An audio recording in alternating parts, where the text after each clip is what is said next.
Hello, my name is April Conrad Helms. I'm an emergency room nurse. I would like to share some information about autonomic dysreflexia. AD causes overstimulation of the sympathetic nervous system, leading to potentially life-threatening hypertension. Why is this a medical emergency, and who does it affect?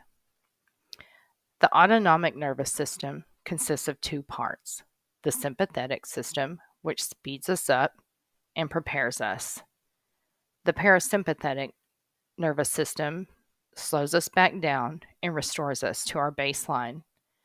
If the spinal cord is injured, then the communication can be broken down. Someone with a complete or partial spinal cord injury located at or above the level of T6 or the xiphoid process is at risk of developing AD 2 to 3 months after their initial injury with spinal shock and/or neurogenic shock resolves. T6 is important because the splanchnic nerve sends impulses between T5 to T9 and controls the splanchnic vasculature, which is the largest reserve of circulatory volume in the abdomen and pelvis. The shunting of blood volume is prohibited by the spinal cord injury. This becomes important when the body receives an unpleasant stimulus. Normally, the body will sense the stimulation through sensory nerves. These nerves then send a signal to the brain. The brain will interpret the signal and send the appropriate response to the motor nerves to move, turn, scratch, adjust their body temperature, attempt to control blood pressure, and so on. The signal from the brain does not get to the low body, thus causing increased activity of the sympathetic nervous system.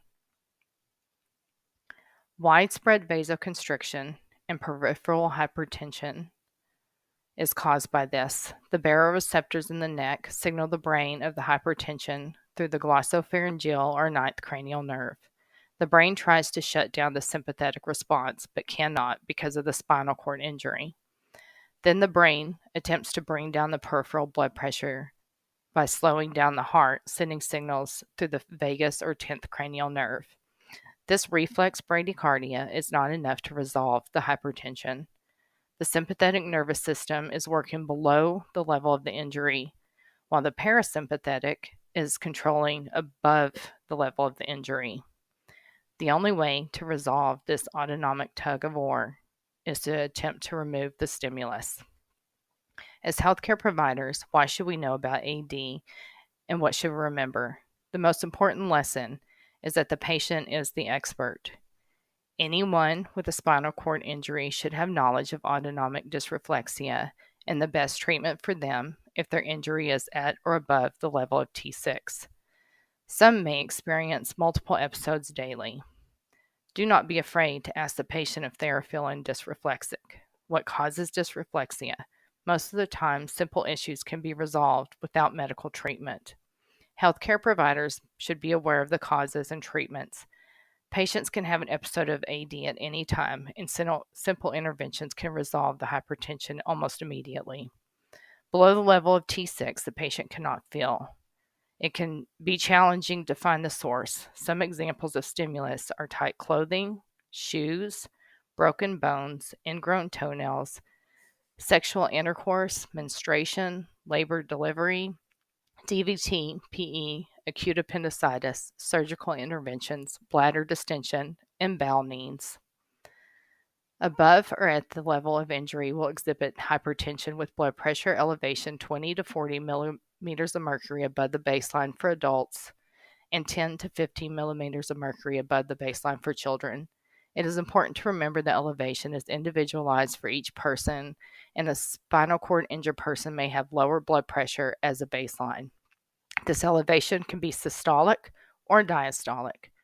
Bradycardia, blurry vision, nasal congestion, which can be one of the most common symptoms, sweating, pounding, profound headache, flushing red spots on the face or upper torso, goosebumps, a feeling of nervousness, worried, and scared, especially if this is the first episode.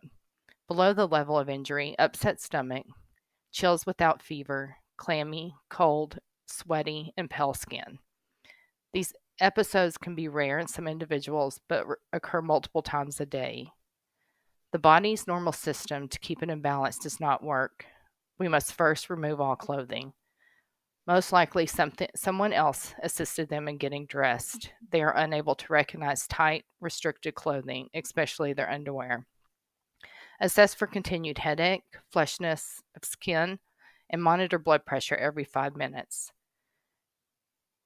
If the clothing was the problem, their blood pressure should be returned to baseline quickly. If not, bowel or bladder irritation can be most common causes. Someone with SCI cannot control emptying of their bladder and bowel. First, look for a catheter. Are they sitting on it? Is the tubing kinked or occluded? Change it.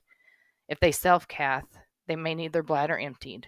It is important to not secure the catheter at the leg of men because they tend to have reflexive erections for sustained periods of time. Check their bowel routine. Unfortunately, they may have to stick a finger up their bum, and it will most likely be uncomfortable for you. Disinfection is important to prevent constipation or obstruction. And don't worry, all you first responders, this can wait for the hospital. Remember to use topical lidocaine to prevent issues. Sometimes their bowel regimen needs to be continued, and simple interventions such as a laxative, drink, or other recipe they have found to keep them regular is all they require. Talk to your patient.